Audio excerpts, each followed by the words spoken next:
கௌதம் என்ன ரீல்ஸ் போடுற நீ? சார் நானும் உங்க ஸ்கூல்ல சேரலாம்னு வந்திருக்கேன் சார். தம்பி நம்ம ஸ்கூல்ல சேரணும்னா மினிமம் 100 டிக்டாக் வீடியோஸ் ஆவது பண்ணிருக்கணும் சரியா? சார் நான் 150 வீடியோஸ் பண்ணிருக்கேன் சார். அப்போ ஒண்ணும் பிரச்சனை இல்ல, உடனே அட்மிஷன் போடலாம். சார் என்னெல்லாம் சார் சொல்லி கொடுப்பீங்க?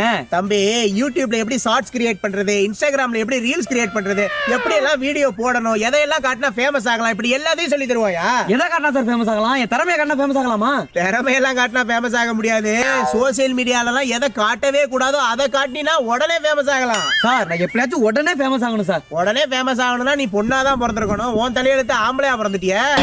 சார் சோசியல் மீடியால சாதிக்கணும்னா எனக்கு என்னென்ன குவாலிட்டி சார் இருக்கணும்? வெக்கம், மானம், சூடு, சொரணை, முக்கியமா சோத்துல உப்பு போட்டு திங்கறதெல்லாம் விட்டுரு. என்ன சார் சொல்றீங்க? அவன் 12th முடிச்சிட்டு போய் காலேஜ் சேர்ந்து படிக்கிறான். நீ ஏன் நம்ம ஸ்கூலுக்கு வந்திருக்க? சார் என் ஃப்ரெண்டு சொன்னா சார் என்கிட்ட காலேஜ் சேர்ந்து பெஸ்டா வருவோன்னு. அதுக்கு நீ என்ன சொன்ன?